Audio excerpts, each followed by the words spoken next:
And thank you for this interesting panel, and also for this stimulating question which you asked me. And answering your question, please allow me first to reflect a little bit on where we are coming from in the European Union. And well, I'd like to talk about our DNA. Our DNA is actually based on, well, on the Greek philosophy, on the Roman law, on Christianity, you mentioned that, on our long history in the European country, on the European continent. So being, of course, a very complex one. Having that said, what unites us right now are our values, actually. So the democracy, rule of law, freedom, solidarity, equality, human rights. We take care of all of that, and that is what still, unites us and what triggers all our actual policies right now. So we are keen in developing the social marketing economy, so a market economy which is fair to everyone. We are also going for free trade. We're tackling issues like climate change, as we think, sustainability is a key issue for us in the European Union, and we go for peace. So that is the setting where we are coming from. And now let's talk of today. Well, we know in the European Union, of course, that our values are challenged, that we have a completely different setting geopolitically, geo-economically.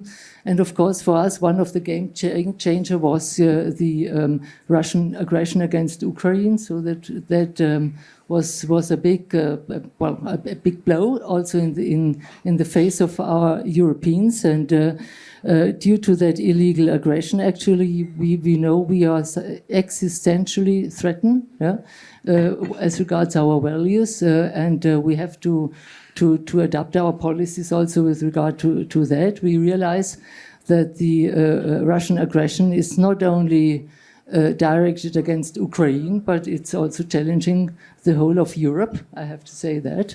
And we realize we have a lot of interference on our territory right now, so disinformation is going to be spread around.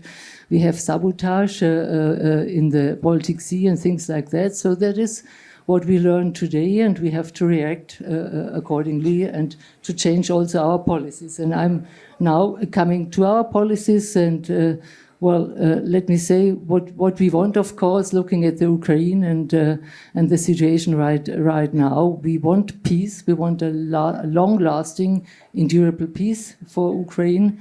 But that means, of course, that we have to fully respect also the position of the Ukraine, so their territory integrity and their independence and their sovereignty. So, coming back to your question on foreign policy, what has to be changed? Of course, we learned that the world is a different one than before that Russian aggression. So we have to adapt. We are now trying to get more resilient. We are trying to reach out to trustworthy partners all over the world, actually. That is what we are doing right now. And that's why we are so happy also to now having negotiations with India on a free trade agreement. I think this is very important for us. And let me say, we think we have a lot of similar ideas how the world is going to be shaped, India and the European Union. We go for multilateralism. We think that's the absolutely right approach, and we go and that's what we are going to follow. We think being united in diversity, that's what we are in the European Union.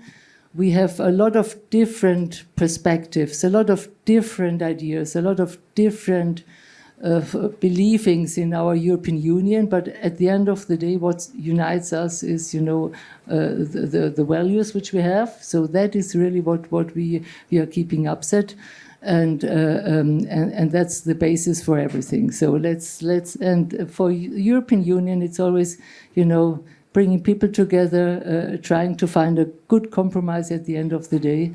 But that's what I wanted to stress.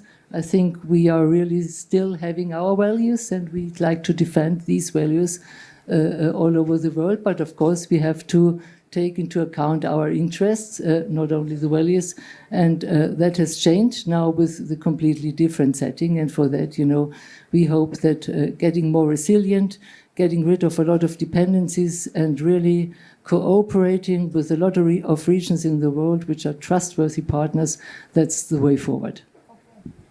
Thank you very much. Now, Attila, my question to you is related to Hungary. Hungary has positioned itself as a defender of traditional European Christian values against what it sees as an encroachment of liberal cosmopolitanism, sort of. So does this suggest a reemergence of a values-based divide within Europe itself, rather than between Europe and external powers? And how does this impact Hungary's geopolitical stance? Thank you very much for the invitation. It's a really great conference. I think there is a divide within Europe, but also there is a divide within European countries. So Hungary is not a united country, it's a very diverse country. There are big debates in Hungary. So I think about almost half of the society is very liberal and cosmopolitan, the other half is more conservative. So it's not the picture from the outside is a bit misleading. There is very lively debate in Hungary. The difference is with many countries that there is debate. And I'm not sure that all European countries have such a lively debate as Hungary has on issues like migration. Very, very big differences between parties and people. So Hungarian society is actually divided, but I believe that most European societies are divided on most important issues. If you look at politics in many European countries, you can see the rise of new parties which have a different approach. And it's not made by Hungary. I mean, or if you look at the United States, I mean, there is a big change in the United States. It's not made from Budapest. So there is something deeper here than one country. I really would like to draw your attention to the fact that it's not a Hungarian phenomenon.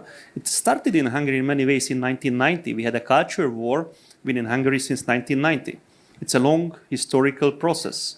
But it's this culture war, if I go to the US, I see the same culture war in the US or in many other countries. So I think we have to face the realities that there is of course, there is a common heritage. I completely agree with that. There is a very deep, long common heritage of us, Europeans, Americans, of the West. But now there is a big debate on how to continue. And you can frame it in Christendom, or you can frame it or traditional values or not traditional. I would frame it practically. And I think I'm not government official, I'm an analyst, but I am analyzing geopolitics. And I believe that Europe for a very long time now did not face up to realities. And the realities on migration, does it really work, what we do? Does it really work? So I tell you what we do in Hungary. We are not accepting illegal migrants. We are accepting workforce for 2-year contracts. And they earn their money from Bangladesh, from this region, also in some higher level jobs in the Indian IT people we have, but we also have other people from Africa. So it's if you come to Budapest, it's a very diverse city. But everybody is on a legal basis there. And we absolutely against, we just got fined by the European Union a few months ago for 200 million of not respecting migration law. I don't know, I'm not a lawyer. Maybe they are fully right based on the letter of the law. But on reality based, if you look at Western European debates and crises in some Western European countries, then I'm not sure that Hungary was of course Hungary was a bad boy in 2015, but we don't have any problems and we still have the workforce. Hungarian unemployment is about 3%, so we need workforce actually. So that part of the argument that we need workforce is reality. And about Russia, I completely agree that Russia is an aggressor and it's an illegal aggression. We all agree on that. I mean, it's not a question. The question is how to stop the war. And the reality is, even if the US is fully on board, we are not going to stop this war with wishes. And, my background is Ministry of Defense. I was there at 2014 when all European NATO members pledged 2%. And Germany is there, France is there, Greece was always there. But there are still major European countries which spend less than 1.5%. And what they are spending on, large part of it is pensions and salaries. I mean, it's not on Hungary is spending almost 50% of the 2.1% we spend on acquiring new equipment. The most modern, we buy mostly German Rheinmetall. I cannot advertise it, they are very good weapons. But for a while, there were years we were buying more than the Bundeswehr from Germany. No, not anymore. So what I'm trying to convey, that we are in Europe maybe very strong in values, but less strong in tanks. And, you know, I mean, Russia is not a country which will listen to values. We know it because they were in Hungary for 40-something years and they were not very nice. We remember that. But the question is, how do we help Ukraine? Can we help Ukraine in the way it would be adjusted and peace? I don't think just peace is possible, to be very honest with you. Because Russia is not going to go away. What we can do is to hope for a better future. And unfortunately, this is not a Hollywood movie. With the end, it's always positive. You know, we say it's unprecedented. What happened in Cyprus? 1974, and still a divided island. South Cyprus is a part of the European Union. Northern Cyprus is not. So what I want to tell you that we really have to approach everything based on what we can do. A European Union should be very strong if we do what we promised in 2014, and most countries did not do, including mine. Until 2019, we didn't reach 2%.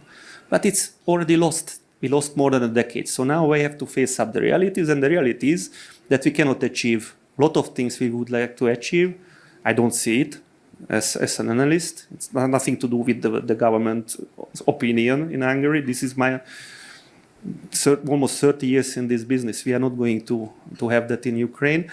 And the other thing is we have to really solve the big problems which divide our societies. If we don't face it, that we don't have lively debate within our own countries, then we will have a deeper and deeper and deeper cleavage within society. And that's where many Western, what will happen in France in the elections? Just think about that when Monsieur Macron will have no further.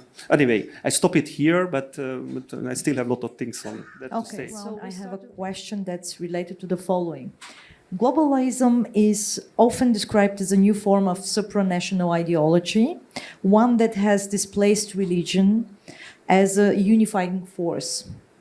Given Europe's role as a champion of global governance and multilateralism, has this shift actually strengthened or weakened Europe's strategic position in the world?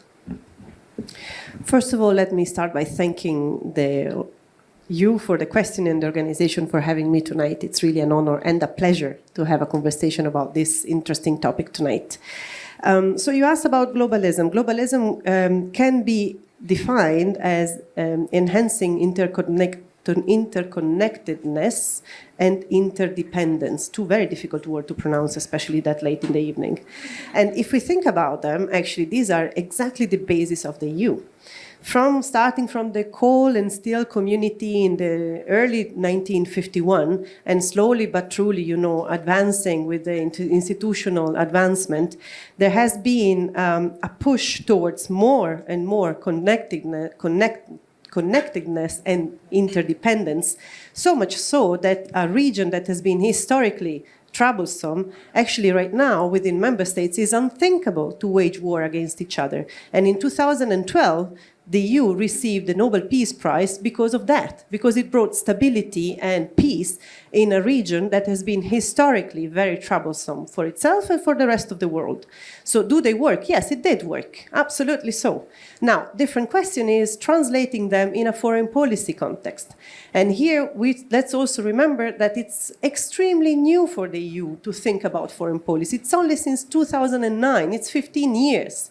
And if we think about all the institutional building that happened within its border, we only have one treaty actually that talks about the external borders. So we have still a long way to go to be a mature foreign policy and therefore act without fault in our external actions. So let's not throw away the baby with the bathwater. Maybe we need to improve the implementation of the values in the foreign policy realm, but the values themselves, they work. Also because we got here through values such as inclusion, consensus, rule of law, dialogue, and these are universal dialogues. So yes, they do work. Maybe we need to improve the way we implement them outside of our borders, but that's a completely different discussion to have. And in itself, could we also agree that in itself the European Union was launched, as a core idea based on the, preventing any further wars from happening on the old continent. So basically, it was a peace project right from the beginning, rooted in the very Christian idea of, ensuring peace among nations that have been witnessing wars against each other for centuries. So practically, could that be also a kind of narrative that, let's say, is fitting into the context of this discussion? Yeah, but the point is also that even if it was a brilliant idea, the implementation still needed work, still needed the 28, 27, well, before, of course, it was less. We need to discuss. We don't always see eye to eye, but the bottom line is that we move forward together. We have a dialogue, we reach a consensus, and we move forward. And that is the important part. Okay, so Angelica, Well, I just wanted to confirm what you said. Actually, the European Union started as a peace project. So we really wanted to ensure that we will not have war anymore. We had 600 years in our history. We had always war somehow in the European Union. So it started as a peace project. Then we realized, for peace, let's go for prosperity for all the member states in the European Union. That was the second big movement. And then finally we said, well, let's go for a political union. That's also important. So we share the same values. We have our DNA, which I talked about just in my first remarks, and we moved on. So Europe, as such, European Union. It's never a perfect project, We know that there are a lot of things, like every political movement in institutions. We go forward and back and forward and back. We try to find compromises. We try to take the interests of all of our member states on board. So that's really complicated in Europe, The 27 member states, 24 different languages, 27 different cultures, ideas, how to make politics and move things forward. This is all very complex and very complicated. But this is what Europe is about, actually. And I do not see, please allow me also to slightly correct, what had been said. I do not see that we have a decline of the European idea and the European Union. On the contrary, there are quite a lot of countries who'd like to join the European Union. So it's not that people or member states say, let's get out of it. UK is a different story, okay? But apart from that, we are very attractive to a lot of regions in the world. I think what we can claim for us, that we are really trustworthy partners based on the values which we share, and that's our European way forward, actually.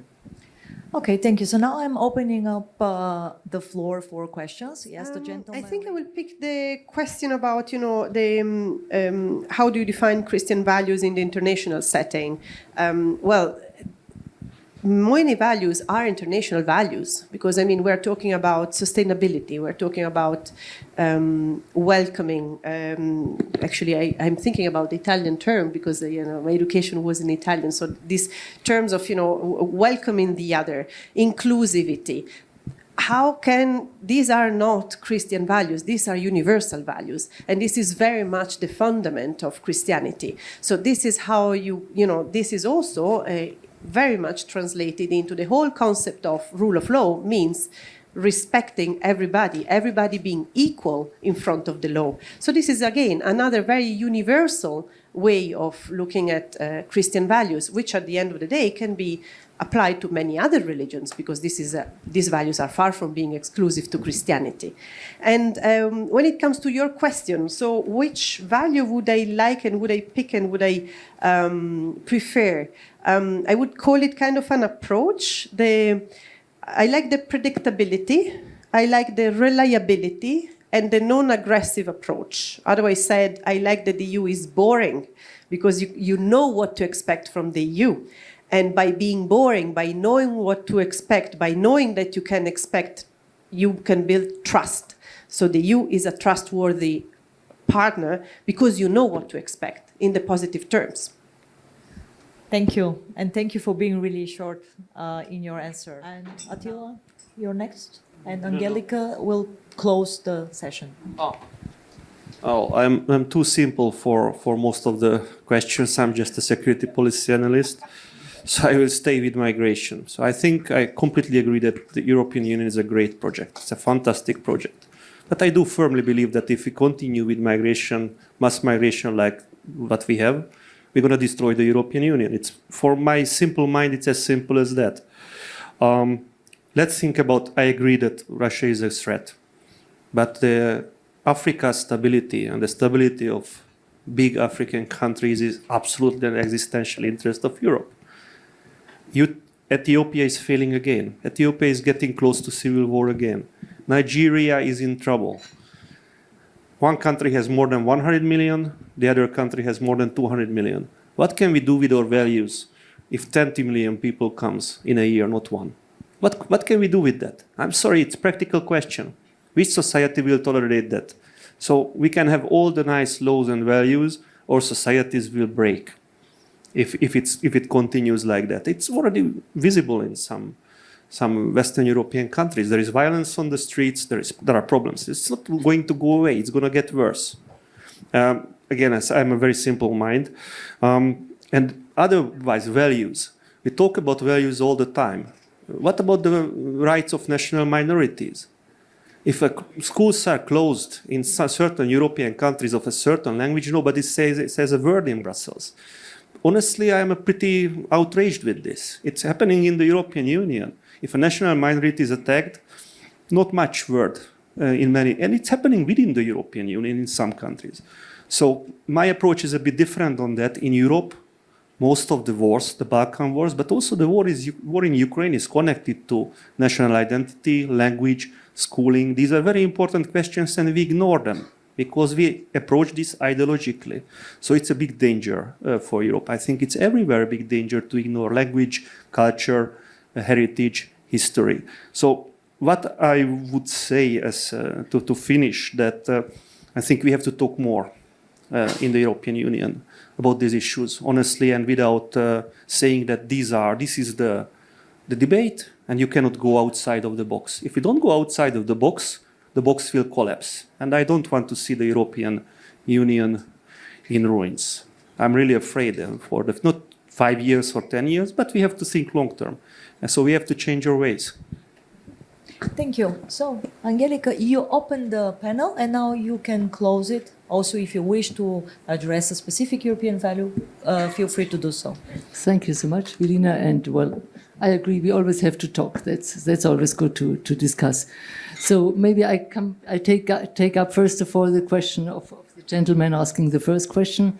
Let me just say, the European Union, we are not a religious club. We are not a Christian club. We are based on our values, as you rightly pointed out. You referred to the French Revolution in 1789, liberté, égalité, fraternity. That is what's all about. I fully agree on that. Secondly, let me also address the issue on migration. So, yes, we have a challenge in Europe, a big challenge. Yes, we have to fight against illegal migration. And we passed laws, which allows us now to properly cope with the problem which we have. But let me also stress, as we rely on human rights, there are people all over the world, who apply for asylum because they are prosecuted at home, because they are tortured at home. So really, the one who has a legitimate right asking for asylum we are happy in the European Union to take him or her on board. So this is, I think, also from the humanitarian perspective, that's very important to stress. So not put everyone into one place. Let's fight against, or let's tackle the real problem of illegal migration, but not throwing, the baby out, with the bathtub. So that's for me important. And thirdly, you asked me what is my favorite value. Well, for me, it's a rule of law, internally as well as externally. I truly believe in our rule of law, in our system, properly functioning. I campaign for a rule-based international order. I think it's still accountable to do that. And well, hopefully that will be the way forward. And finally, Gladden, let me also comment on what you've said, because you stressed the importance of nation. If I look at myself, I come from Munich, from Bavaria. I'm a I love my region, where I'm coming from, you know, and if I'm getting an invitation once again, I will come with my traditional costume, you know, the dirndl, you know. But I'm also 100% German, yeah? So I love my country. I'm happy to and be proud of my country, but I'm also a true European. I believe in our European values, and it's not a contradiction. You know, you can have strong member states. We need strong member states, but we also need, looking at the geopolitical setting, we also need a strong European Union. And as a parliamentarian, with a lot of my colleagues, with our president on top of our European Parliament, we are fighting really for having this strong European Union and for also bringing forward our ideas in the world. And on that note, we are perfectly on time.